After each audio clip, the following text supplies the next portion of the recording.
Aire de altivez. Usted puede escalar demasiado alto por su propio bien. Es posible ascender demasiado lejos, pararse demasiado alto y elevarse demasiado. Pero si permanece demasiado tiempo en las alturas, dos de sus sentidos lo sufrirán. Sus oídos se embotan. Es difícil escuchar cuando se está mucho más alto que los demás. Las voces se perciben distantes. Las frases parecen apagadas. Y cuando se encuentra ahí arriba, su vista se enturbia. No es fácil enfocar a la gente cuando se está muy lejos de ella. Parecen demasiado pequeños, diminutas figuras sin rostros. Puede apenas distinguir uno del otro, pues todos parecen iguales. No los escucha, no los ve, está sobre ellos. Es donde está exactamente David. Nunca estuvo más alto.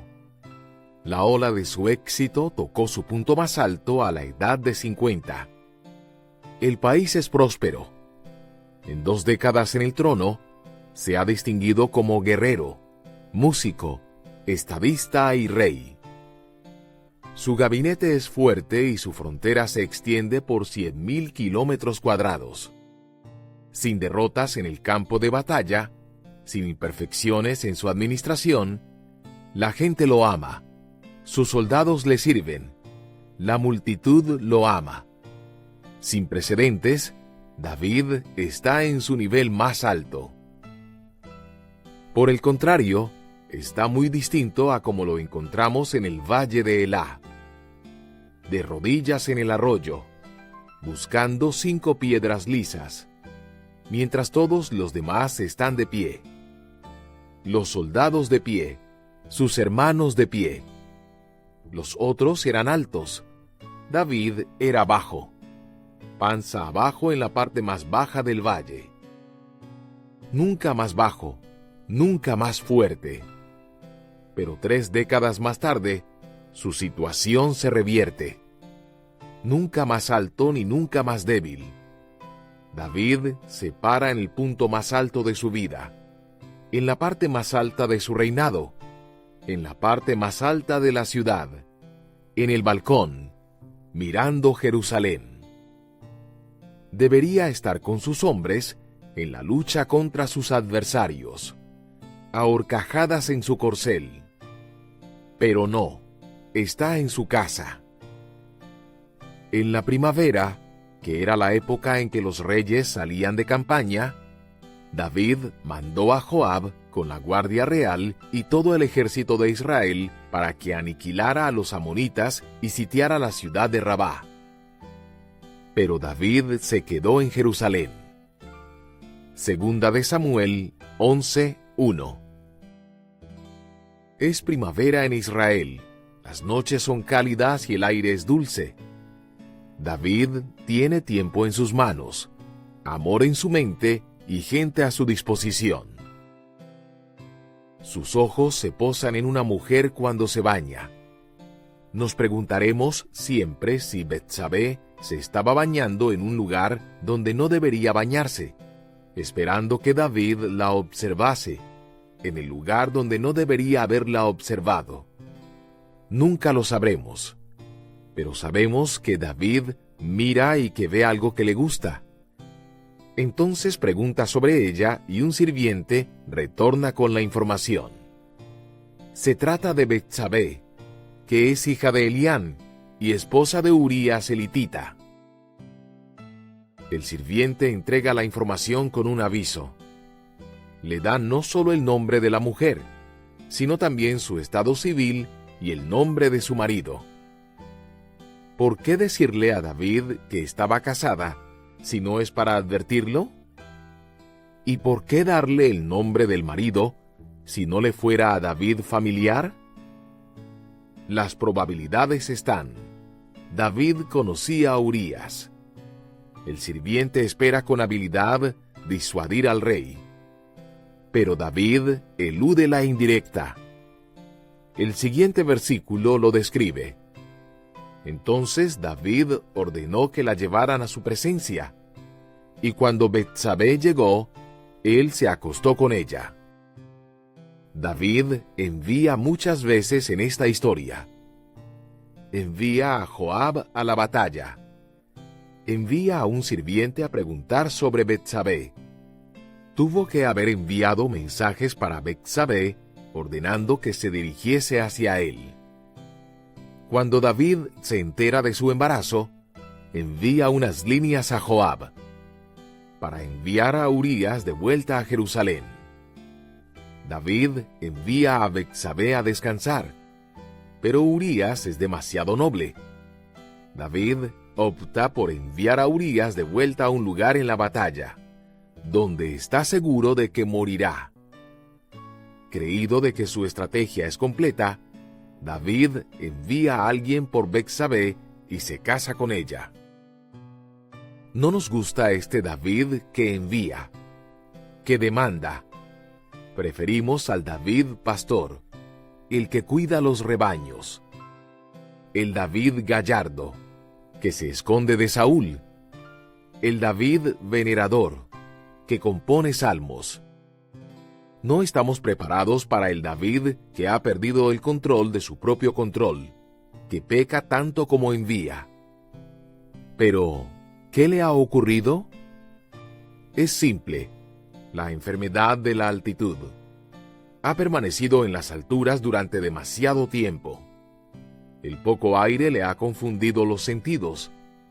Ya no puede escuchar, como solía hacerlo. No puede oír las advertencias de sus sirvientes, ni la voz de su conciencia, ni tampoco a su Señor. El permanecer en el pináculo le ha embotado los oídos y lo ha cegado. ¿Vio David a Betsabé? No. Vio su cuerpo mientras se bañaba y sus curvas. Vio a Betsabé la conquistadora. Pero, ¿vio al ser humano? ¿A la esposa de Urías? ¿La hija de Israel? ¿La creación de Dios? No. David perdió la visión de las cosas. Pasar demasiado tiempo en lo más alto le ocasionará eso mismo a usted. Demasiadas horas en el sol brillante y con escaso aire lo dejarán sin aliento y mareado. Por supuesto, ¿quién entre nosotros puede ascender tan alto como David? ¿Quién entre nosotros puede ordenar tener un encuentro con alguien? Los presidentes y los reyes podrían enviar a sus subalternos para que cumplan con sus demandas. Nosotros tenemos suerte si podemos ordenar comida china. No tenemos ese tipo de influencias. Podemos entender las otras luchas de David. Su temor a Saúl, escondido por mucho tiempo en el desierto.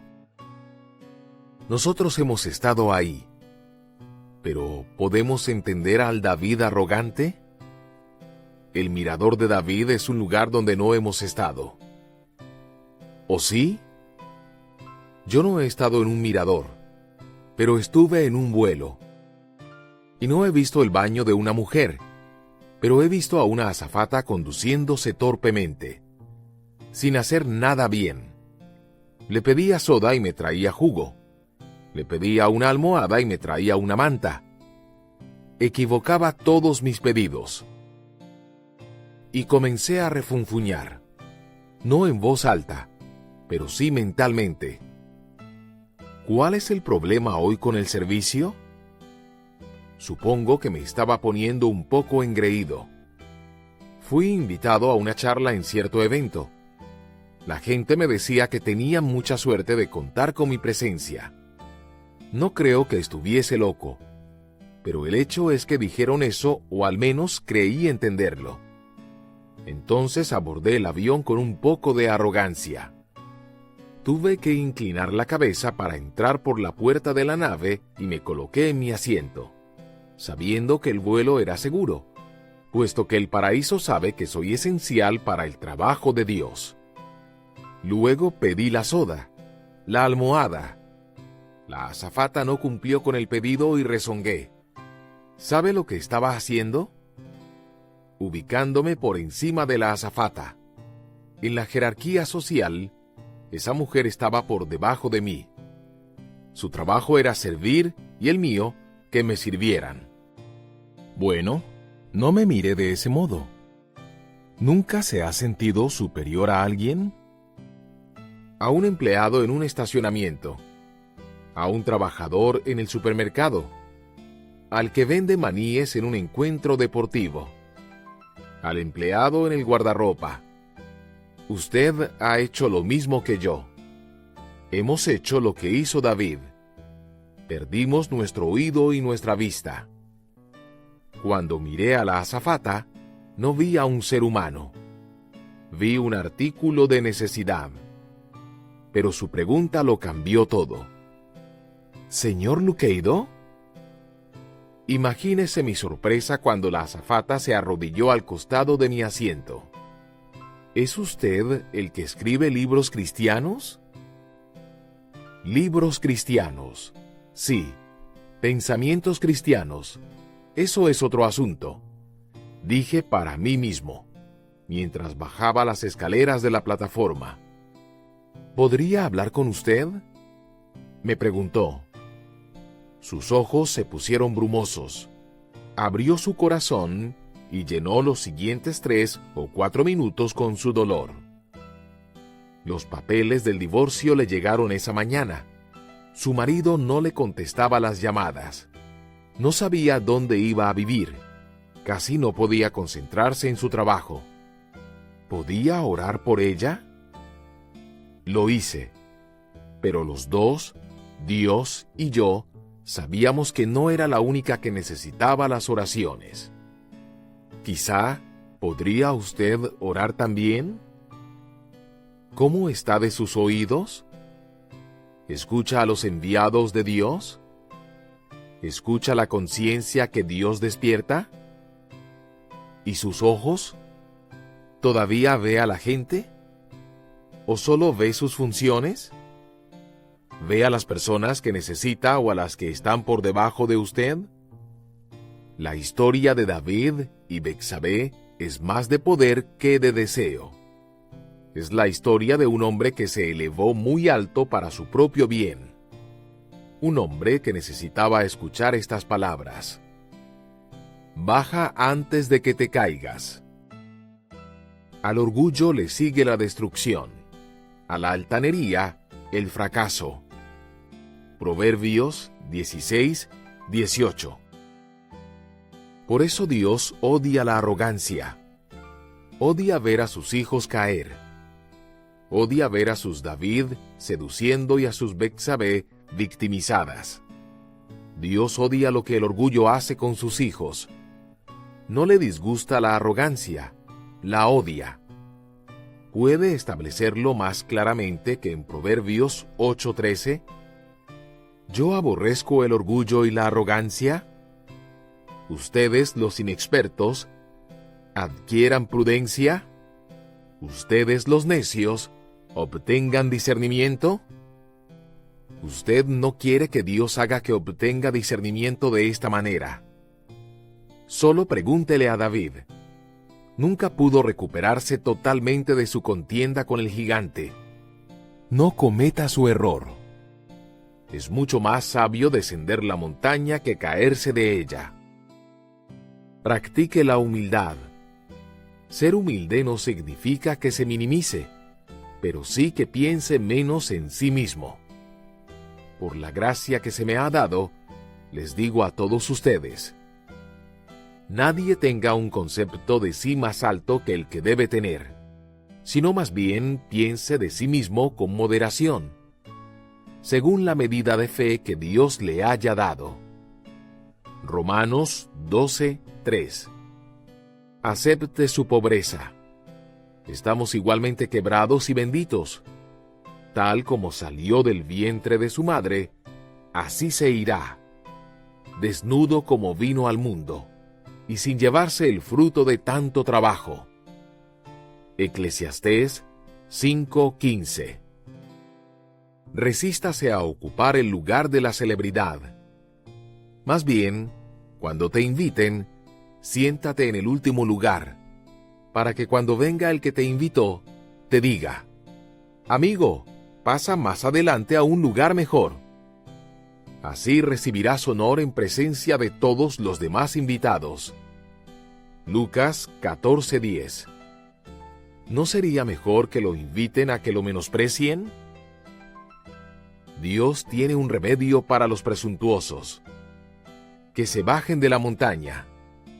Estará encantado de lo que escucha y a quienes ve. Respirará con mucha más facilidad.